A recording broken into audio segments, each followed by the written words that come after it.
intervenants qu'on présentera au fur et à mesure de la conférence. Mais je vous propose, pour vous mettre dans le bain, qu'on commence cette conférence avec un petit spot assez sympathique et qui va nous remettre dans les émotions. C'est parti. Voilà les magnifiques. Ouais, voilà.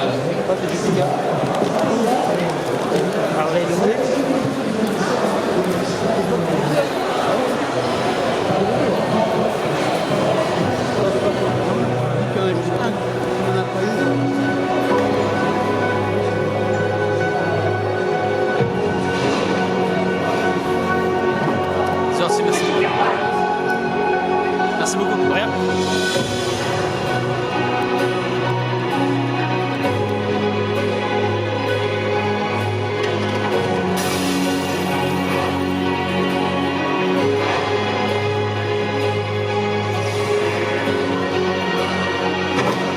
Je vous tiens.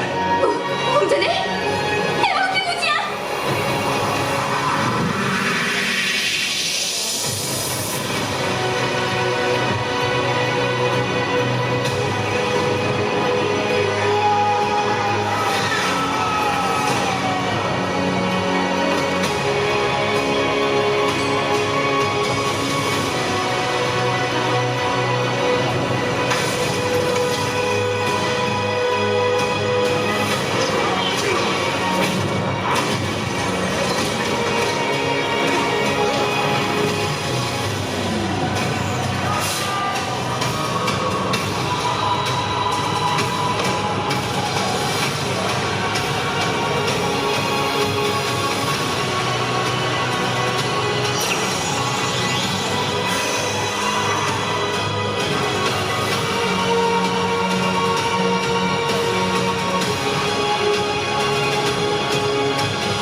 Que représente le S? Ce n'est pas un S. Sur ma planète, ça signifie espoir.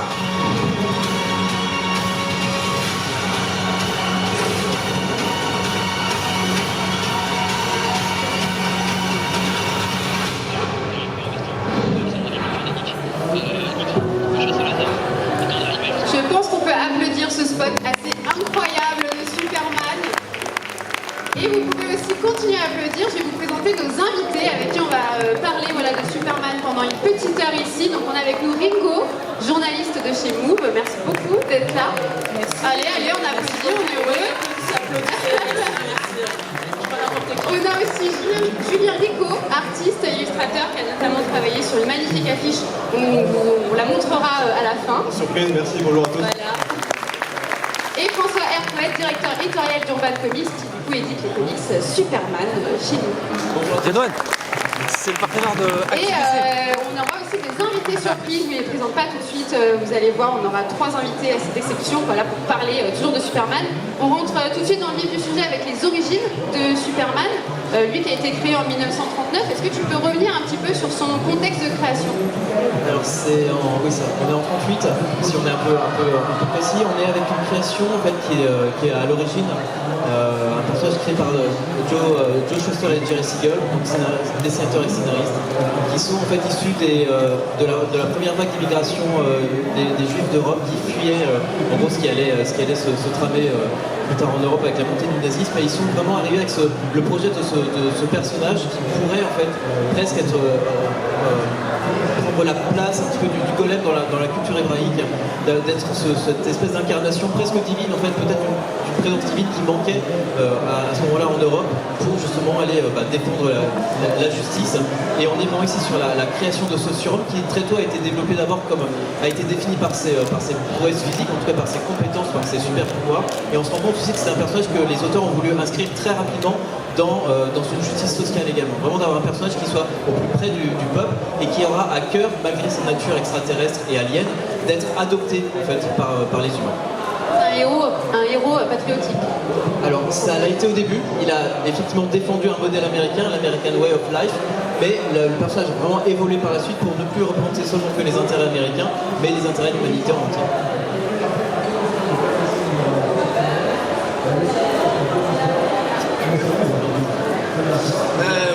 Alors bien évidemment on va parler aussi de l'image que Superman a pris. Et justement, je voulais vous demander, Ringo notamment, toi, Superman, quand tu penses à Superman, qu'est-ce que tu penses en premier lieu?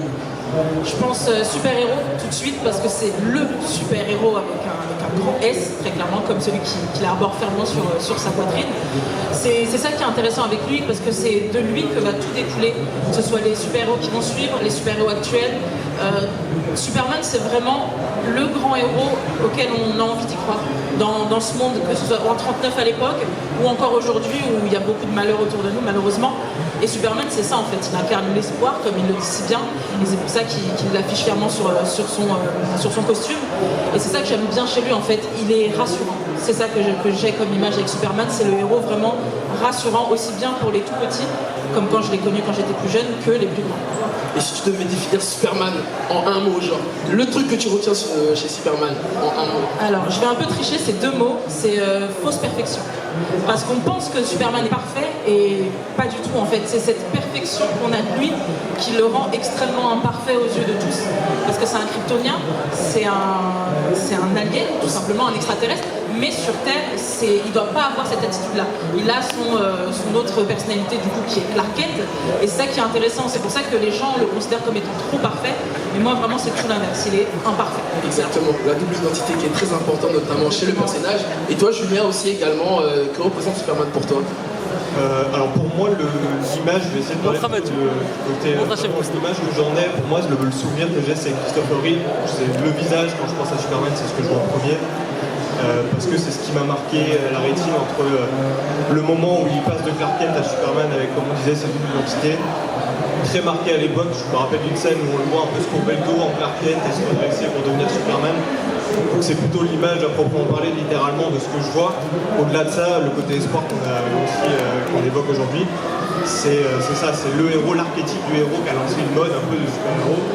Que ce soit la cape avec le blason, etc. Ils sont tous quasiment inspirés de ça, même s'il y a eu des dérivés.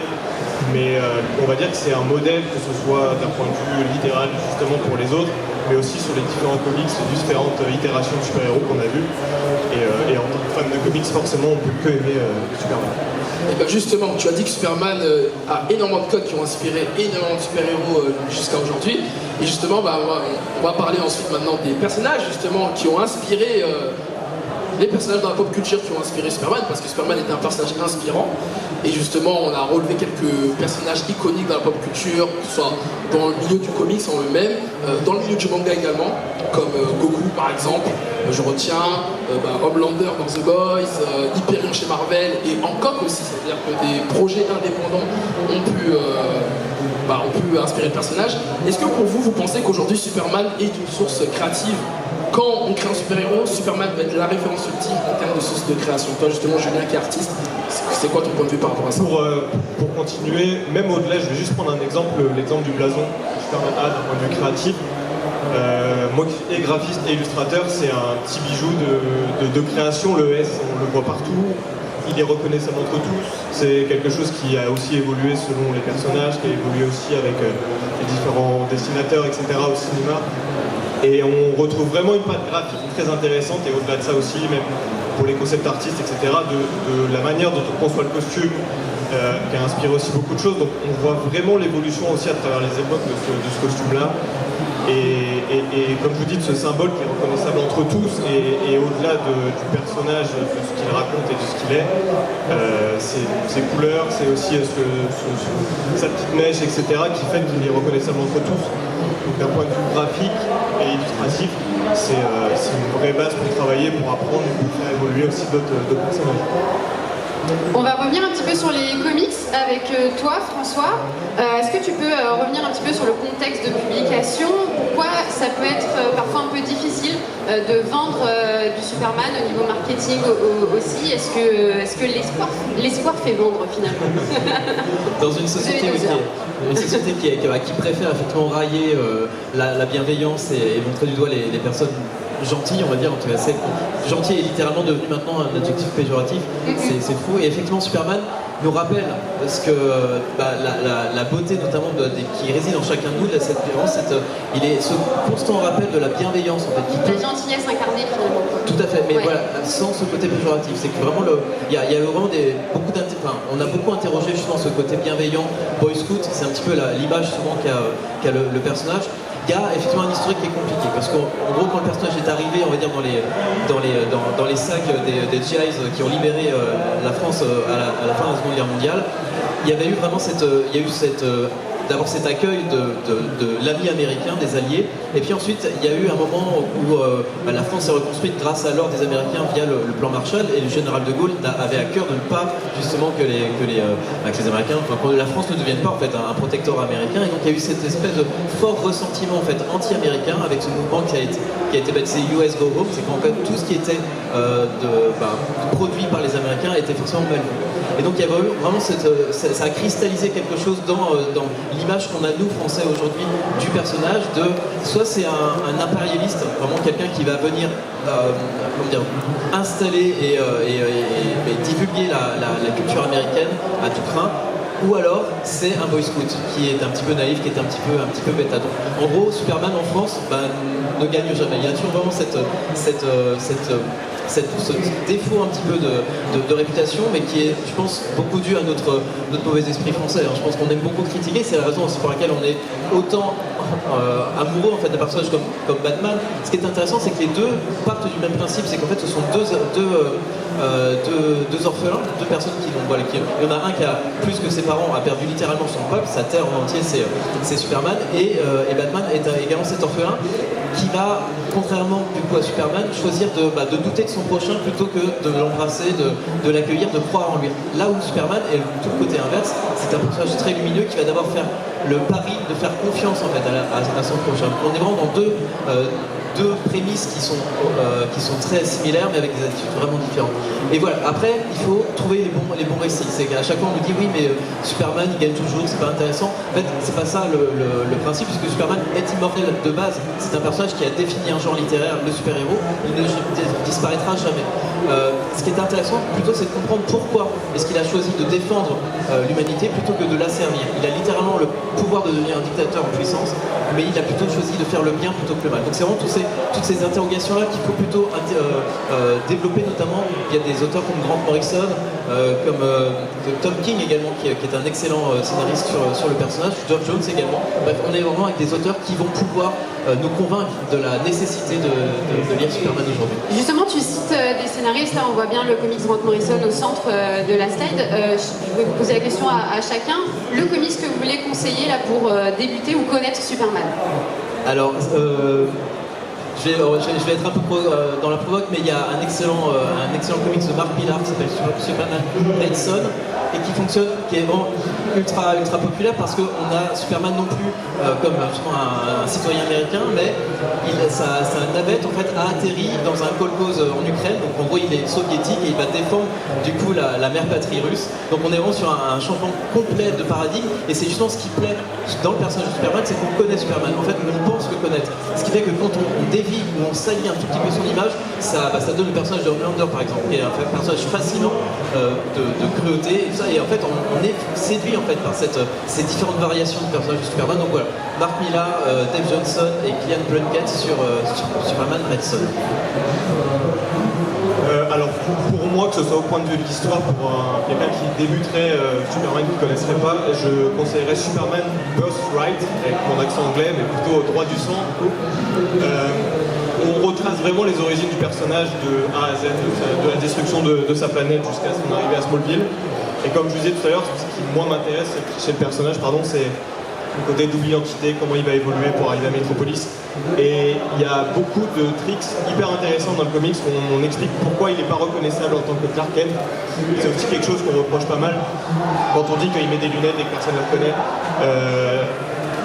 Ça se joue, mais justement dans ce comics-là, il travaille sa posture, il travaille, par exemple, il met ses lunettes, des lunettes un peu opaques pour pas voir ses yeux très bleus, etc. Enfin, il y a plein de tricks qui sont hyper intéressants là-dessus et qui reprennent aussi des personnages comme Lex Luthor, etc., mais de manière un peu plus détournée.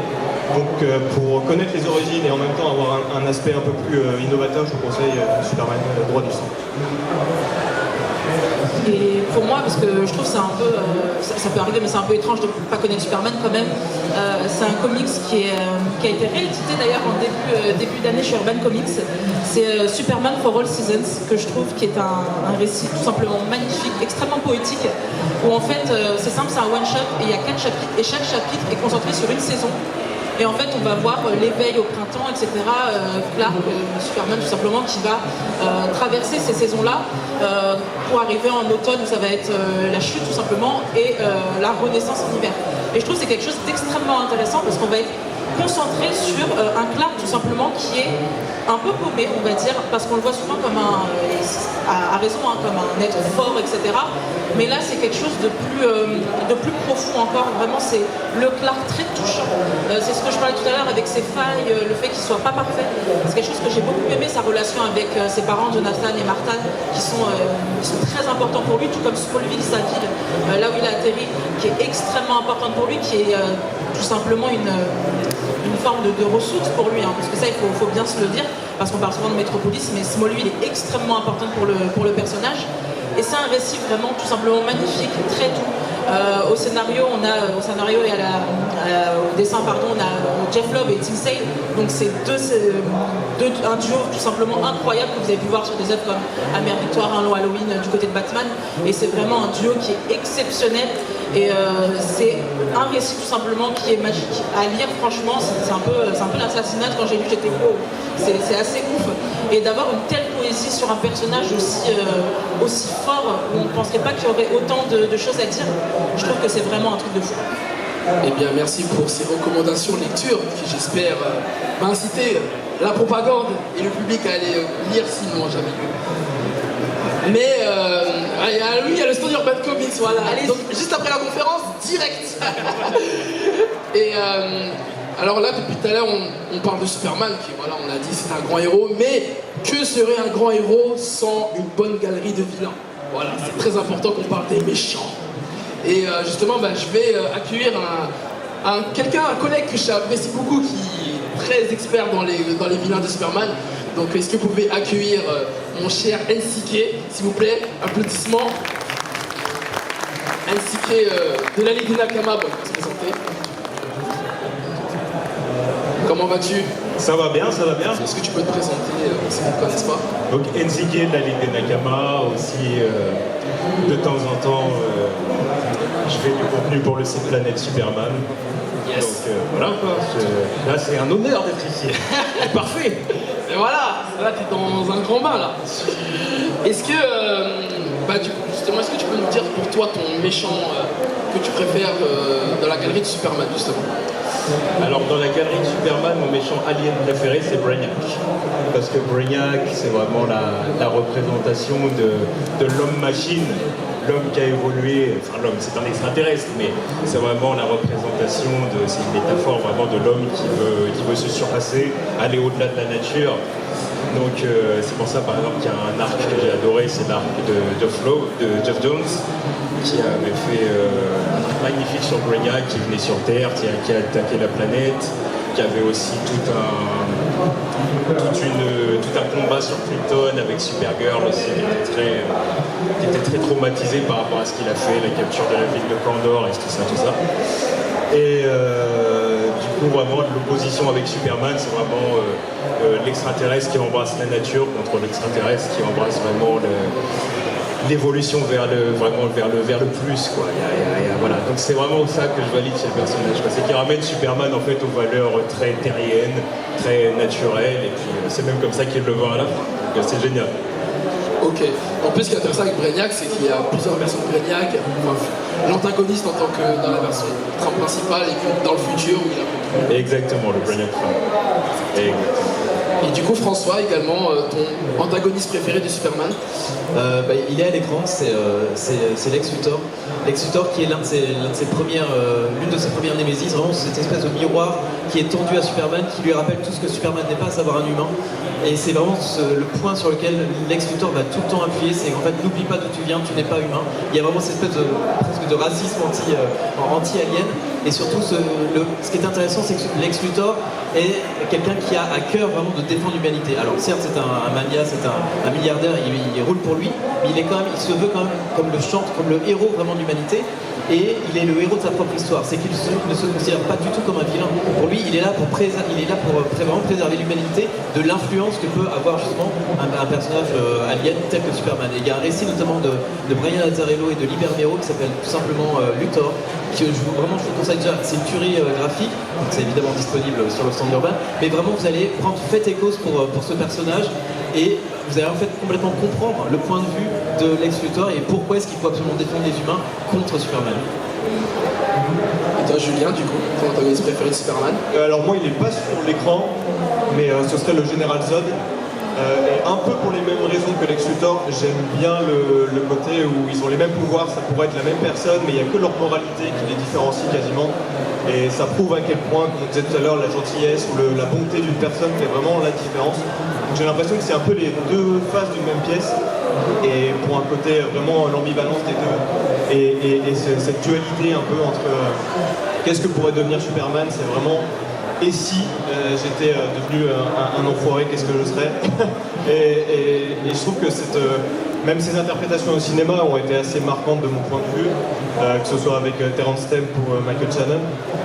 C'est vraiment des personnages qui sont très aussi cinématographiques, même si c'est un peu aussi des méchants un peu charismatiques et un peu comme on en a vu, mais parfois leurs motivations sont presque compréhensibles et humaines de ce point de vue-là. Donc c'est toute cette dualité entre l'humanité et le côté divin et alien qui me plaît chez Général Zod.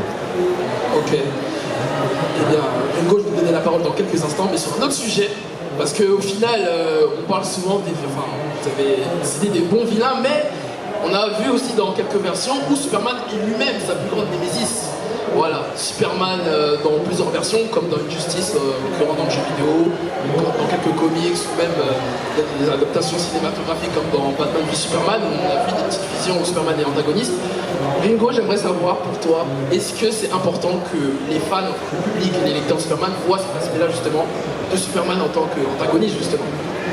Bah oui, je pense que c'est important parce que déjà c'est un fantasme pour tout le monde de voir Superman, que ce soit avec le costume noir ou dans Injustice, le voir vraiment avec tout ce qu'il a de mauvais, parce qu'au final on se dit, il est atterri comme sur Terre, il aurait pu conquérir cette planète, mais au final il ne l'a pas fait. Et il y a toujours ce côté, c'est pour ça les what if sont très intéressants, c'est et si pour ceux qui ne parlent pas anglais, on ne sait jamais, exactement. C'est ça qui est cool en fait, c'est de se dire, et si c'était passé ça? Et c'est ça qui est vraiment intéressant avec Superman. C'est pour ça qu'aujourd'hui, on l'a vu dans les inspirations, Homelander, il est si apprécié. C'est vraiment et si Superman faisait vraiment le bâtard, quoi.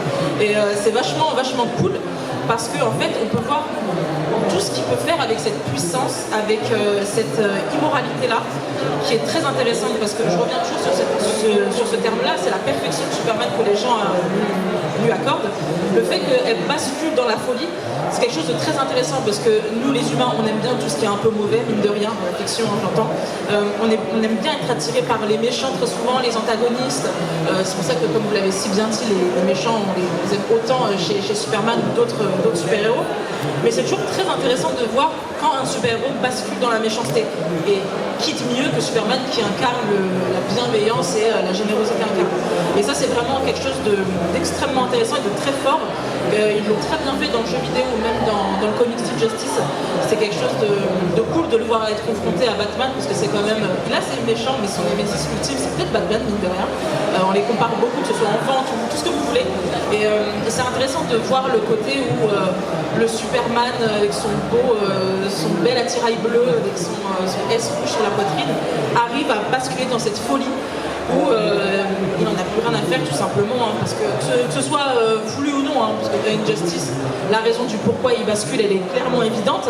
On lui a retiré quelque chose de très cher et du coup il devient complètement fou, mais c'est quelque chose quand même de fou de le voir encore plus fou que certains méchants même, encore plus fou que le Joker, encore plus fou que Brainiac, encore plus fou que Lex Luthor, et c'est un truc que les gens veulent et qui veulent encore aujourd'hui. Je pense qu'on nous ressort encore des comics Superman en méchant, ça marche du feu de Dieu. Il y a juste à voir avec l'homologue The Boys et Homelander, ça fonctionne clairement. On va aborder Superman télévision. Et impossible de commencer cette slide et cette partie sans lancer une musique que je pense vous connaissez tous, qui est du coup la musique du générique de Smallville qu'on va lancer tout de suite pour vous mettre dans l'ambiance. Là, je chantez même avec vous, chantez.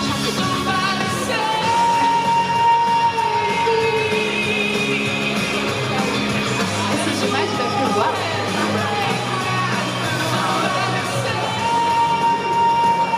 Donc j'imagine peut-être que vous avez déjà entendu cette musique. Alors avant de parler de Smallville, je vois des oui, je sens beaucoup d'amour dans tout ça. Avant de parler de Smallville, on va parler de la série animée. La série animée Superman, l'ange de Métropolis en 1993. Et Julien, tu veux peut-être nous en parler? En quoi cette série animée aussi, elle a amorcé la popularité de Superman à la télévision? Donc à mon avis tout le monde connaît cette série éponyme, mais c'est vrai qu'elle a été enclenchée suite à l'arrêt de la série de Batman qu'on avait vu passer chez nous sur France 3 quand on se levait très tôt le matin et qu'on aimait bien regarder très longtemps. Et c'est Bruce Timm aussi qui est showrunner du coup sur le Superman, l'ange de Métropolis.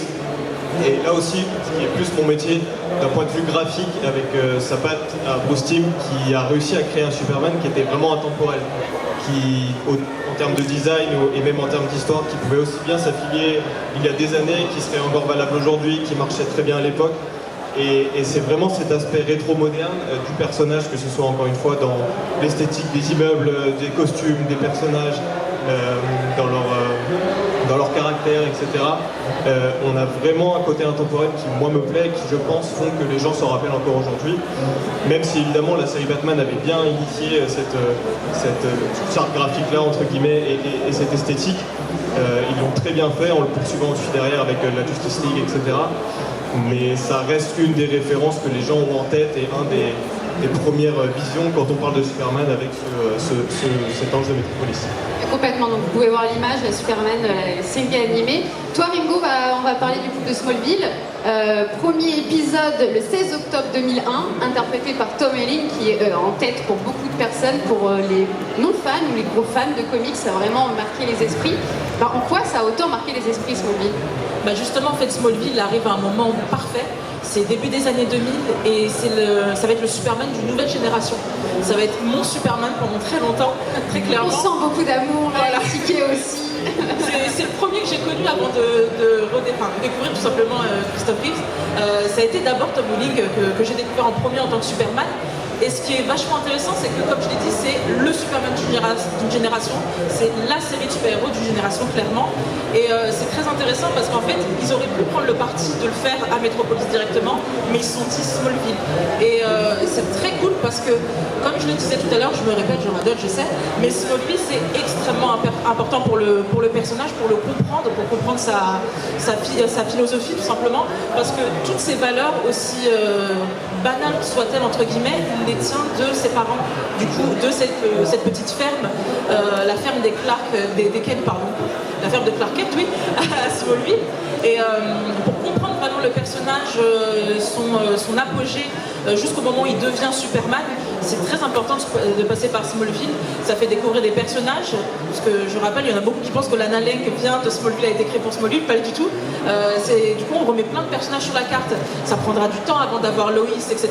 Mais c'est un temps qui est pris et c'est vachement cool parce qu'on a pu voir juste avec cette série tellement de personnages. J'ai pu découvrir Bizarro, j'ai pu découvrir Zatanna, enfin vraiment des personnages que je connaissais très très peu, disons. Et la série, elle a réussi à faire ça. Alors elle n'est pas parfaite sur tous les points, très clairement, elle a un petit peu mal vieilli, mais ça reste comme des frissons. La première fois qu'ils s'envolent, j'ai encore les frissons rien que d'y repenser. Et c'était quand même une série qui m'est très chère, en tout cas je pense qu'elle est très chère à tout le monde ici, en tout cas les gens qui sont de la même génération que moi. Et c'est quelque chose qui me marque énormément, tout comme après sur l'image, Superman et Lois marquera la nouvelle génération, très clairement. C'est ça. Et du coup on va emmener Enrique sur Superman et Lois, premier épisode en février 2011. Est-ce que tu peux nous dire sur Superman là que c'est assez différent quand même de ce qu'on peut voir par rapport à Smallville?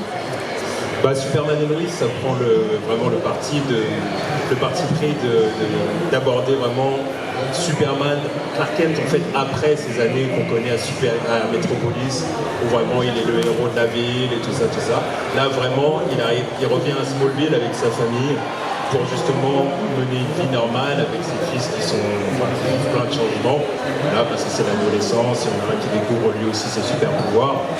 Et vraiment, l'idée, c'est de dire comment leurs enfants vont pouvoir évoluer comme lui a évolué quand il était enfant. Donc vraiment, on voit un Clark, même Loïs, qui doivent revenir à des valeurs encore une fois très traditionnelles. Encore une fois, Smallville, c'est vraiment la base du personnage en fait. Et donc il revient aux bases et il essaye de guider ses enfants vers la bonne voie en fait. Et à chaque fois qu'ils font des erreurs, il leur rappelle ce que lui faisait quand il avait leur âge et tout ça. Et du coup, Superman et Lois, c'est vraiment la nouvelle génération de séries pour ce personnage. Vraiment, on voit plein d'ennemis. Avec beaucoup de parentalité finalement. Voilà, exactement. Donc c'est vraiment top. C'est vraiment une série à conseiller qui est en cours actuellement. Et c'est vraiment top. Ok. Je voudrais qu'on applaudisse très très fort NCK qui va partir et laisser sa place à un autre intervenant pour aborder Superman au cinéma. Merci beaucoup. Et du coup, on accueille Clark Kent. Voilà, parce que je suis trop impressionnée qu'il soit là avec nous. Donc je vous demande aussi de l'applaudir. Cosplayer Superman, je t'invite à prendre la place NCK. Tu peux te mettre là. C'est parce que j'ai un peu souligné son nom, du coup il n'est pas content, donc il est s'asseoir à côté de moi. Et donc du coup on avance Superman au cinéma, il y a eu énormément d'interprétations, donc vous pouvez voir là, on a mis tous les prénoms, on a Christopher Reeves qui a fait 4 films, on a Brandon Routh qui a fait le film Superman Returns, on a évidemment Henry Cavill qui a pu s'illustrer dans Man of Steel, Batman vs Superman et Justice League, et puis prochainement on espère Superman Legacy avec James Gunn à la tête du DCU. Moi je voudrais vous demander à tous une scène marquante dans les films Superman, qu'est-ce qui vous a marqué? On peut commencer par toi. Moi franchement j'ai beaucoup aimé le film Man of Steel. D'ailleurs c'est une des raisons pour laquelle j'ai pris le costume Man of Steel. Parce que genre j'ai beaucoup aimé ce film et vraiment la scène qui m'a marqué le plus, je pense que c'est la scène quand il arrête la machine de Zod. Je sais plus comment ça s'appelle la machine. En fait on voyait sa volonté à vouloir... en fait tout le monde comptait sur lui et on voyait sa volonté à vouloir stopper la machine et que s'il n'arrêtait pas tout le monde allait mourir. Et donc en fait on voyait qu'il s'est dépassé, il s'est surpassé pour vraiment sauver les terriens alors qu'il n'aime pas les terriens. Les terriens le rejettent et malgré ça il a quand même fait de son mieux pour les sauver et il s'est surpassé et là c'est vraiment la volonté de Superman, c'est incroyable. C'est l'espoir. Super. François, ta scène préférée? Moi je vais revenir au premier film de Richard Donner, donc le premier Superman, et en fait cette scène qui, en tant que gamin, c'est un pouvoir que j'avais jamais imaginé possible pour Superman, et je crois qu'on l'a juste vu en fait dans le film de Richard Donner, c'est que Superman, en volant autour de la planète Terre suffisamment rapidement dans le sens inverse, réussit à simplement à remonter le temps et à sauver du coup Lois Lane d'une mort certaine. Enfin, voilà, c'est un truc qui est un peu pété. Aujourd'hui, c'est quelque chose qui n'a pas du tout été réutilisé, mais en tant que gamin, ça m'a vraiment, ça m'a ouvert vraiment. Grosse surprise pour ce super pouvoir. Julien? Moi, je vais reparler de la scène tout à l'heure dans également le premier film de Richard Donner, où il y a une scène où il venait de rencontrer Lois et il part en tant que Superman, il revient en tant que Clark Kent. Et c'est juste un petit plan, c'est pas de l'action, mais c'est juste un plan où il est courbé et il se redresse et on voit vraiment l'évolution du personnage. Et je trouve que ça retranscrit vraiment très bien le travail de Christopher Reeve sur ce film-là, où il a réussi à vraiment jouer deux personnages en un. Et comme tout à l'heure, moi j'adore le côté double identité qui est parfois un peu stéréotype du super-héros, mais qui là a été vraiment travaillé d'un point de vue très original par rapport à l'époque. Et voilà, c'est pas une scène d'action, etc., mais je trouve que ça met à l'honneur le travail de Christopher Reeve sur ce film. Super. Toi, Ringo? Pareil, ça va pas être une scène d'action, ça arrive juste après une scène d'action, c'est dans Batman vs Superman, quand tout simplement il y a Superman qui est debout et il y a tous les humains autour de lui, enfin plein de gens autour de lui, et qui le touchent comme ça, qui essaient de le toucher du bout du doigt et qui touchent tout simplement le S qui est sur son torse. Et c'est la vision de Zack Snyder que j'aime beaucoup, c'est le Superman comme un dieu. Et c'est quelque chose de très intéressant, surtout dans ce film-là, parce que du coup il y a la confrontation avec Batman qui lui est un humain et qui veut l'empêcher d'être un dieu entre guillemets. Et c'est quelque chose de vraiment fascinant d'avoir tous ces humains autour de lui qui le considèrent vraiment comme un dieu, comme le sauveur, alors que lui, il veut absolument pas tout ça, il veut juste avoir une vie normale, on va dire entre guillemets, mais il n'est pas là pour avoir le beau rôle de Superman dans cette histoire. Et c'était vachement intéressant, la façon dont c'était filmé, Snyder et sa photo, c'est juste incroyable. Et puis la lumière orange comme ça derrière lui, ça faisait vraiment très sacré, et c'était vraiment quelque chose de cool que j'ai adoré. Alors, Willy n'est pas seulement un excellent présentateur, c'est aussi un grand fan de Superman. Il n'est pas au courant, mais j'ai envie de lui demander, c'est quoi ta scène préférée? Ah ouais, tu m'as mis dans l'embarras là, j'étais pas prêt. Je pense que c'est dans Man of Steel aussi. C'est, je pense, la scène où il vole, pour la toute première fois quand il sort de la forteresse de solitude. J'ai trop aimé le fait qu'il apprenne ses origines, la discussion qu'il a avec Jor-El aussi. La discussion qu'il a avec Jor-El, enfin l'interprétation de Henry Cavill et Russell Crowe, c'est ça, c'est l'acteur qui joue Jor-El, il me semble. J'avais bien aimé la discussion, le fait qu'il sorte avec le costume, la cape, que justement Clark Kent porte à merveille. Et ouais, le charisme, et le fait qu'il se loupe aussi. Quand il vole et qu'il se loupe, et qu'il réessaye, qu'il voyage à travers le monde, c'est incroyable. L'effet de vitesse et tout. Vous êtes plutôt d'accord avec les scènes qui ont été mentionnées? Ouais, super. On va poser une petite question à Clark Kent pour ton rôle sur le cosplay. Quelles ont été tes inspirations? Donc j'imagine par rapport à l'interprétation d'Henry Cavill. Voilà, comment tu t'es inspiré, comment tu t'es lancé sur ce cosplay? En fait, quand j'étais plus jeune, on m'a tellement dit que je ressemblais à Superman que, en fait, de base, j'aimais déjà Superman. Mais quand on m'a tellement dit plusieurs fois de faire un costume Superman et tout, je me suis dit, allez, non, je vais me lancer sur ça et tout. Au départ, j'ai fait ça en version Clark Kent, on va dire, avec les lunettes. Et après, genre, je voyais, ça marchait. Enfin, ça marchait, mais c'était pas ce que je voulais. Je voulais mettre ça à l'échelle, à un niveau plus élevé. J'ai dit, je prends le costume quand j'y suis, comme ça, moi. Je voulais faire honneur au costume. À Superman. Et ben, tu le fais à merveille, je te le dis. Moi, je kiffe ton cosplay, je kiffe ce que tu fais. Et merci de représenter Superman comme tu le fais. Merci. Et bien, voilà. Bah, merci beaucoup en tout cas. Applaudissez-le. Merci beaucoup. Et on se revoit juste après. Du coup, on a peut-être un petit peu de temps avant qu'on puisse continuer. Est-ce qu'il y a des gens qui ont peut-être une petite question dans le public Non? Bon, ok. Bon, on continue la conférence et puis... Ah, ok. Par contre, il faudrait le...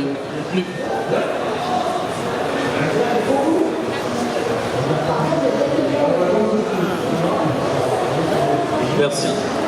J'avais une question pour vous 5. Qu'est-ce que vous attendez du Superman de James Gunn? Ce que j'attends du Superman Legacy personnellement, en vrai, comme il l'a dit James Gunn sur les réseaux, comment il a communiqué, remettre en avant le côté espoir vraiment du Superman, et puis comment il communique dessus, comme tu peux le voir sur l'affiche, il y a une inspiration All-Star Superman. Bon, ceux qui ont lu le comics savent qu'il ne pourra pas vraiment adapter tout le comics, mais vraiment s'il part sur cet esprit créatif là, franchement ça me plaît personnellement. Donc, vraiment qu'ils remettent au goût du jour le côté vraiment espoir de Superman, c'est tout ce que moi j'attends en vérité. Et qui propose aussi d'autres choses qu'on a pu voir dans les adaptations précédentes. Voilà. Moi comme toi, j'aimerais bien voir le côté espoir, mais d'un autre côté, je veux pas qu'on retourne dans le côté un peu kitsch des années 80-70, où on a un Superman un peu naïf, parce que passer après le Superman de Henry Cavill et Zack Snyder, c'est très compliqué, parce qu'il est très moderne, très intéressant. Donc ça me fait un peu peur, sachant qu'à côté, on a... maintenant les films de super-héros, enfin les adaptations de super-héros en général, que ce soit séries ou films, elles sont de plus en plus modernes, ils sont plus proches de nous. J'ai un peu peur de ce que peut proposer James Gunn, mais bon, il fait du bon taf sur tout ce qu'il a fait pour le moment chez DC, ça va, c'est plutôt pas mal que ce soit Peacemaker, Suicide Squad. Donc allez, je vais lui faire confiance. Moi, ce que j'attends le plus, c'est plutôt l'aspect Clark Kent, journaliste et tout ça. Je pense que ça peut être intéressant à développer. Justement, un peu comme dans la série en ce moment Superman et Lois, pardon. J'aimerais vraiment voir ce côté humain de Clark, le côté investigation, comme Matt Reeves a mis l'accent un peu sur le côté détective dans The Batman. Je pense que ce serait intéressant de retrouver le côté vraiment journaliste de Clark Kent dans les prochains, et ce côté un peu ambivalence. qui je pense sera présent, mais j'ai honnêtement confiance en James et ce qu'il a fait. Ok. Bonsoir. Je trouve que déjà le visuel choisi pour incarner Superman Legacy et surtout le récit All-Star Superman de Grant Morrison et Frank Whiteley serait, est à mon sens, le meilleur matériau possible. Parce qu'en fait, on est vraiment sur la vision en fait, d'un Superman qui n'a rien, en fait, qui n'a presque rien à prouver. C'est quelqu'un qui est capable de tout, en fait, qui n'a pas besoin notamment de bomber le torse pour savoir que c'est Superman, il incarne même Superman. En fait, ce visuel est très intéressant de ce Superman assis, comme ça, alors je crois que c'est sur un nuage. En fait, ce Superman qui est super détente. C'est qu'en fait, Grant Morrison cherchait en fait une incarnation, une idée justement pour quelle pièce il allait développer pour proposer quelque chose de nouveau sur Superman. Et en fait, il a vu, lors d'une convention à San Diego, un cosplayer qui était vraiment assis dans cette même position d'un Superman super chill, vraiment quelqu'un qui n'a rien à prouver, qui est tellement omnipotent qu'il en devient super détendu. Et je pense que vraiment c'est ce côté de trouver aussi une incarnation physique quand même d'un acteur qui pourra justement incarner cette espèce de puissance, vraiment la puissance où on est tellement puissant qu'on n'a pas besoin de le montrer. Et je trouve vraiment ce côté inédit en fait. On a toujours des Superman qui étaient quand même relativement baraqués, on avait un exemple là tout à l'heure, on est vraiment avec ce côté surhomme, vraiment limite monstre de foire au niveau musculaire, donc j'attends quelque chose un peu plus un peu plus naturel, un peu plus humain, tout simplement. Ouais, je suis d'accord. Voilà, j'espère qu'on a répondu à ta question. Et justement, ta question va être une bonne transition par rapport à ce qu'on va aborder ensuite. C'est justement la place de Superman aujourd'hui, un peu dans le paysage super-héros, parce que c'est assez paradoxal, parce que je pense qu'on est tous d'accord pour dire que Superman est le héros le plus populaire en vérité. Je pense qu'il est dans le top 3 facile. Mais en même temps, de mon point de vue, je trouve que c'est peut-être le héros le plus sous-coté aujourd'hui parmi le public en général. Vous pensez justement, quelle est la vision qu'a le public justement de Superman tout simplement? On en a parlé un petit peu tout à l'heure sur le côté historique et le fait que on avait un symbole de la culture américaine qu'on a bien mis, on a voulu renvoyer de l'autre côté de l'Atlantique, donc ça c'était une première approche. Je pense que le plus grand super pouvoir en fait de Superman, ça reste cette capacité à nous révéler et surtout au fait qu'on n'oublie pas la valeur de chaque être humain, le potentiel en fait en chaque être humain. C'est un personnage qui n'est pas là pour faire les choses à votre place, c'est un guide, c'est vraiment un repère, c'est vraiment la personne derrière. On pourra toujours se retourner et voir Superman comme une espèce de phare pour nous rappeler qu'on est capable en fait également de faire des grandes choses. Donc on est vraiment ici sur un guide, vraiment sur alors, le guide spirituel, non, je dirais pas jusqu'à la révélation du Christ, notamment qu'on a dans certaines illustrations. Non, on est plutôt sur quelqu'un qui va amener l'humanité vers, qui va nous montrer la voie. En fait. On est vraiment sur cette volonté, en tout cas, et la plus belle preuve en fait du caractère inspirant du personnage, c'est le nombre de personnes en fait qui portent, alors aujourd'hui particulièrement, mais qui portent un t-shirt avec le logo Superman. Alors malheureusement, il n'y a pas autant de lecteurs de Superman. Chaque personne qui porte ce t-shirt-là n'est pas un lecteur, mais en fait le personnage a une vraie valeur en fait connue de tous et quelque chose qui est vraiment sans conteste en fait, ce qui fait vraiment la valeur du personnage. C'est l'attachement même qu'on a, même sans avoir lu une seule de ses aventures, c'est un personnage qu'on aime fondamentalement. Ok. Julien et Rigo voulaient ajouter un petit truc. Moi, l'aspect de guide, ça me parle beaucoup. Ouais, c'est un peu ça, c'est un peu l'exemple à suivre, entre guillemets, ou en tout cas la place à regarder quand on est un peu perdu. On se dit qu'est-ce que je dois faire. Il est censé donner l'exemple. Donc c'est un peu cet aspect-là du personnage qui prédomine aujourd'hui. Et c'est peut-être pour ça parfois qu'on a un peu du mal à se remettre en question, à regarder exactement ce qu'il faudrait faire ou pas, ou la moralité, etc. Mais justement, sa place, elle est peut-être un peu plus importante maintenant qu'avant, et c'est pour ça que le côté intemporel du personnage marche aussi aujourd'hui.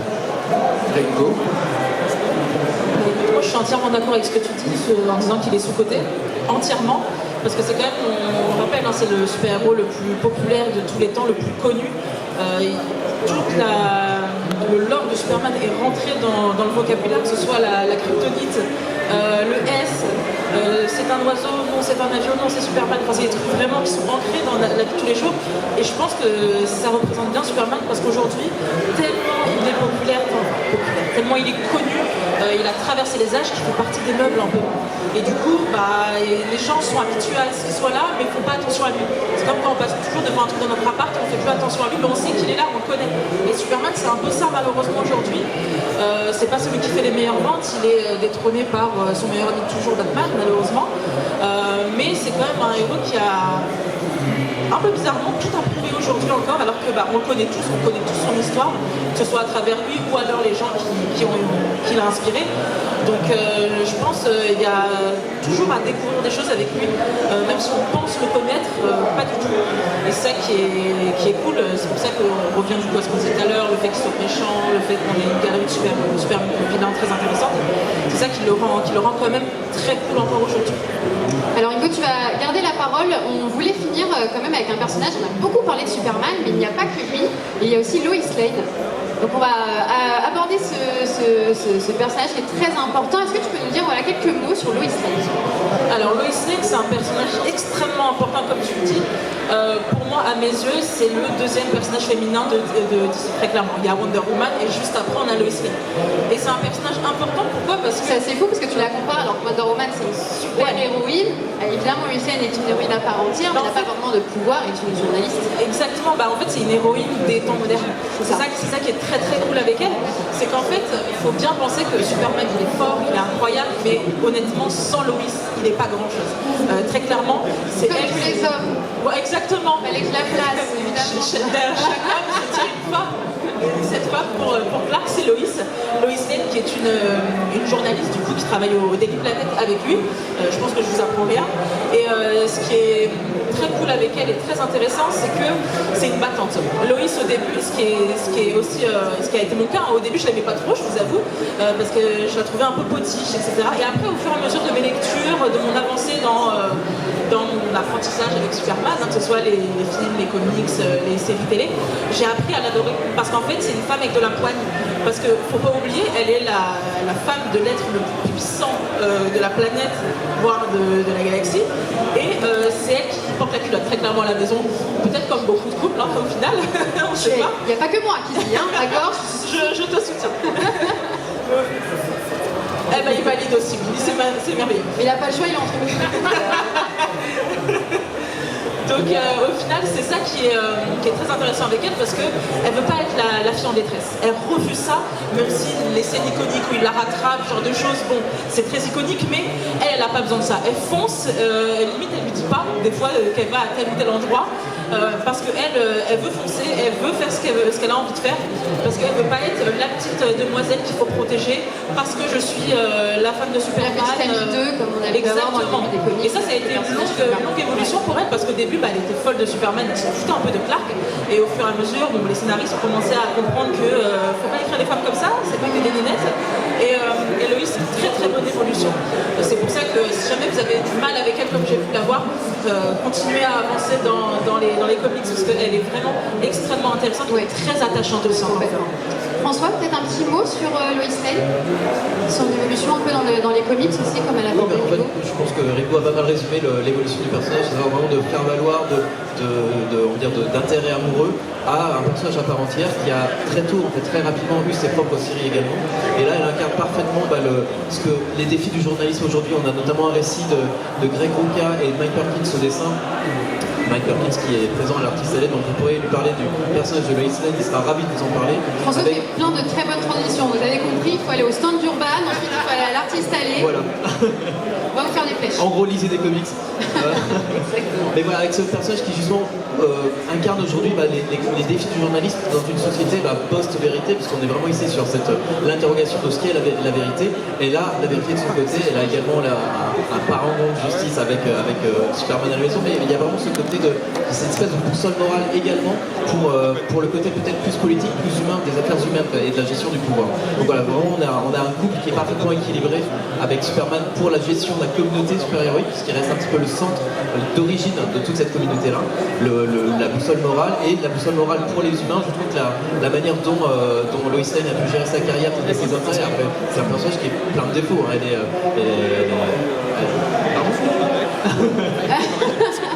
Non, on peut passer après la main à tu vas nous parler un petit peu des défauts de Lois Lane. Oui, je sens que le défaut, t'as envie d'en parler. Des défauts.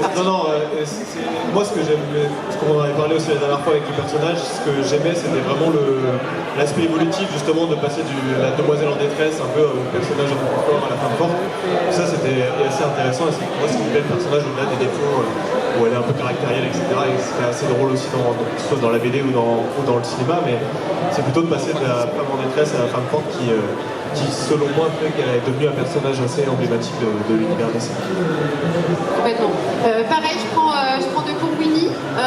Qu'est-ce que tu penses toi, mais toujours, mais on s'entend bien. Qu'est-ce que tu penses toi, de Lois Lane? C'est à quel moment tu l'as rencontré pour la première fois dans les comics, dans la série animée? Moi en vrai, j'ai connu Lois Lane via la série Lois et Clark avec l'actrice Tia Hatcher. Ouais, c'est comme ça que j'ai connu Lois Lane. Après, j'ai suivi dans les comics, dans les séries animées, etc. Mais en fait, moi j'aime bien définir Lois Lane un peu comme quelqu'un de kamikaze un peu. Parce que comme vous avez pu le dire tout à l'heure, c'est un personnage qui va au front, qui n'a peur de rien. Superman qui est en train de s'arracher les cheveux à chaque fois. Mais comment elle se met dans des galères comme ça à chaque fois? Mais ouais, vraiment la femme qui n'a peur de rien. Puis même dans des adaptations de réalités alternatives comme on a pu voir dans Flashpoint, où en fait, peu importe dans quel multiverse, toujours Lois est au centre des affaires, toujours là pour être au cœur de l'actualité, quoi. Et non, c'est ça, moi c'est ça que j'apprécie dans son personnage, c'est le caractère, tout simplement ce qu'elle représente en fait, quoi. Et puis, comme vous allez me dire, que serait un grand héros sans une grande femme à ses côtés? Voilà. Il a révisé, tout ça c'est de l'entraînement. Peut-être François, on a posé tout à l'heure la question d'un comics pour aborder Superman. Est-ce que tu aurais une idée là d'un comics pour aborder Lois Lane?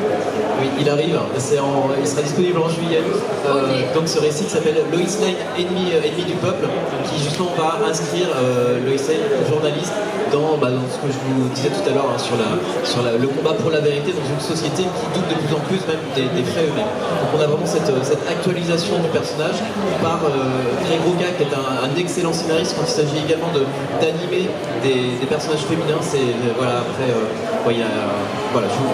ce que Greg Rucka a pu écrire, c'est autant recommandable. Et donc voilà, ce récit à venir en juillet, Lois Lane, ennemi du peuple, disponible aux éditions Urban Comics. Et justement, on vous a préparé une grande surprise. Tout à l'heure, Winnie parlait de Terry Hatcher et on a la chance de pouvoir la voir avec nous. Donc je vous demande un tonnerre d'applaudissements pour Terry Hatcher, la Lois Lane, qui est avec nous aujourd'hui.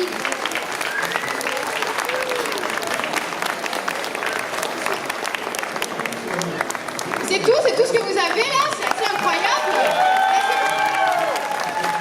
C'est pour ça que je suis comme ça depuis tout à l'heure. Vous savez pas quand est-ce qu'elle est arrivée.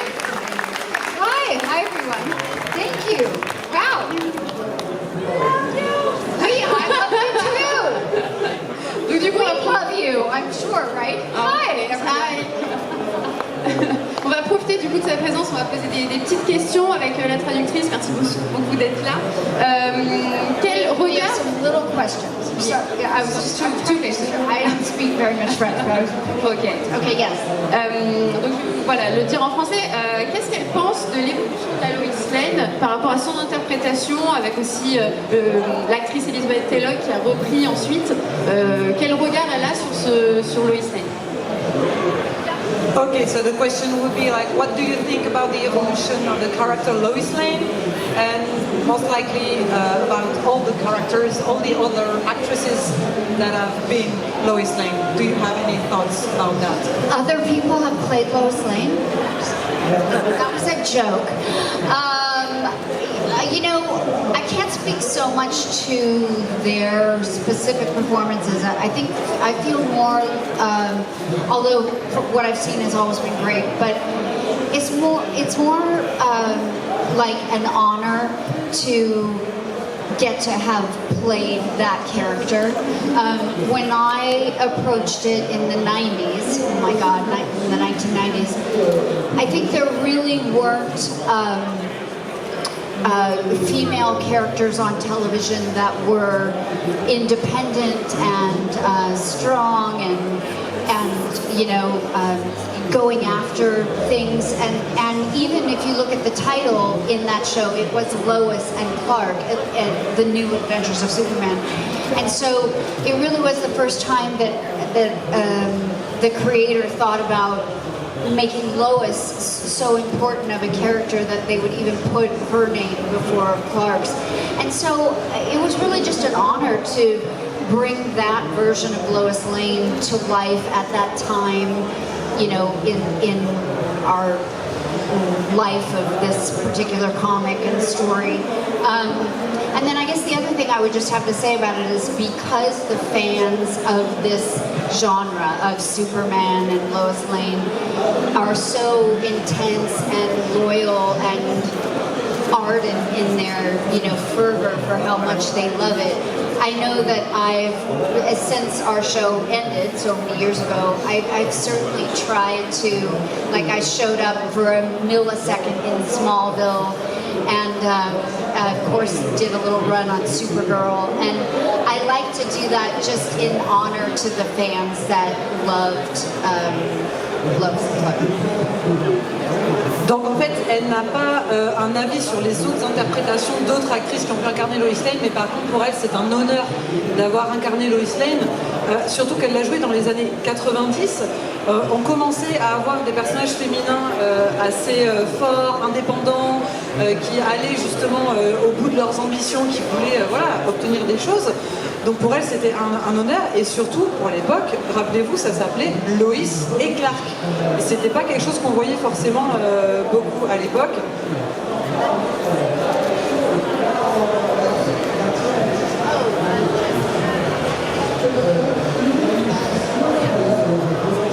Et en fait, ce qui lui fait plaisir et ce qui est toujours un honneur pour elle, justement, c'est de continuer à incarner Lois Lane, notamment, vous savez, quand elle a fait cette petite apparition dans Smallville. Et en fait, elle fait ça pour vous, pour les fans, parce que pour elle, c'est un honneur d'avoir été Lois Lane. Eh bien, merci pour ce message parole. J'ai une question pour vous, un petit peu fun. Si vous pouviez avoir un super pouvoir de Superman, vous choisirez lequel parmi tous ces pouvoirs? If you could have any of Superman's power, what would it be?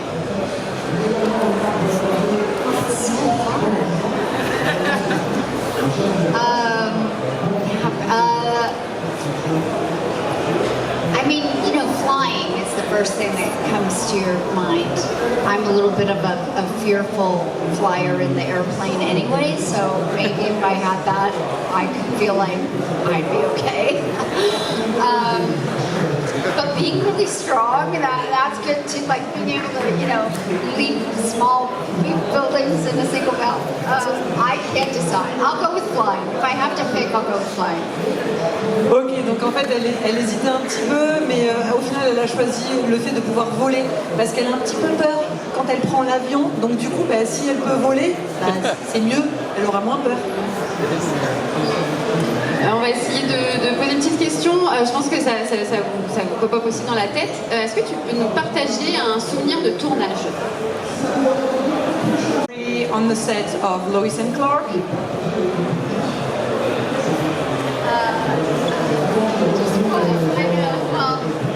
Okay, it was a long time ago.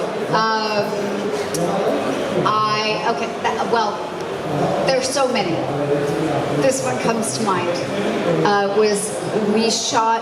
We would film very long days, like 15, 16, 17 hours, and it was maybe 3 in the morning on the back lot of Warner Brothers in what was a set that looked like an alley, and Lois was like down in a pit, like she'd fallen in some pit and was clearly waiting for Superman to help her.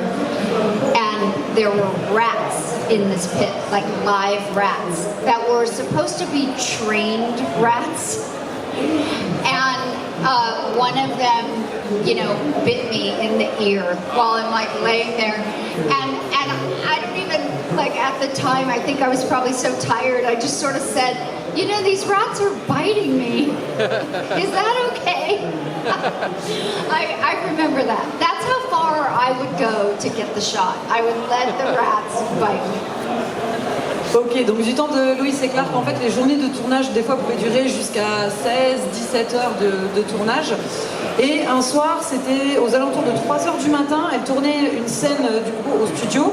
Donc c'était un décor d'une allée de ville. Et en fait, vous savez, elle était censée être dans un trou à attendre Superman, et sauf qu'il y avait des rats. Les rats étaient censés être des rats, vous savez, entraînés. Sauf qu'en fait, il y en a un qui lui a mordu l'oreille.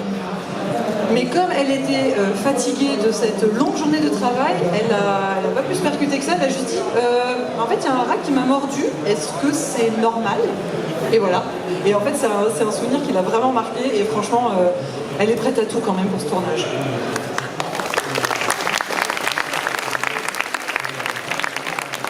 Thank you, merci beaucoup. Admirateur, je demande vraiment un tonnerre d'applaudissements. C'était vraiment incroyable de l'avoir avec nous.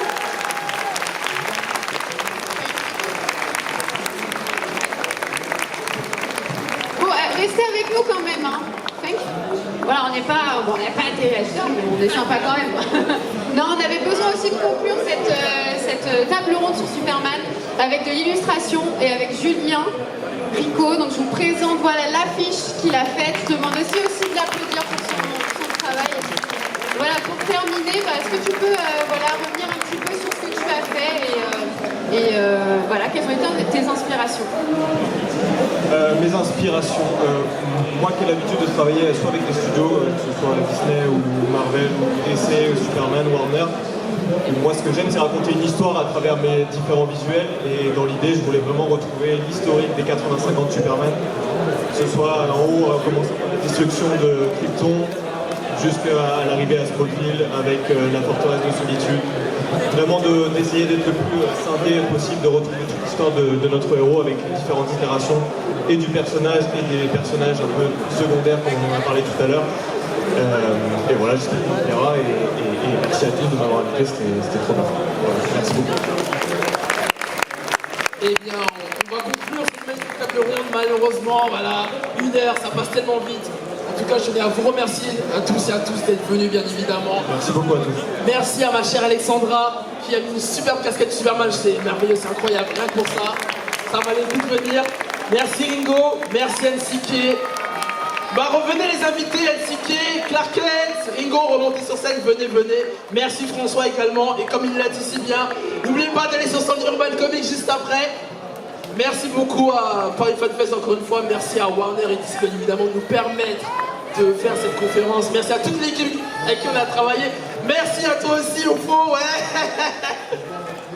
Yes, on va faire une petite photo pour conclure. À la prochaine, les films Superman.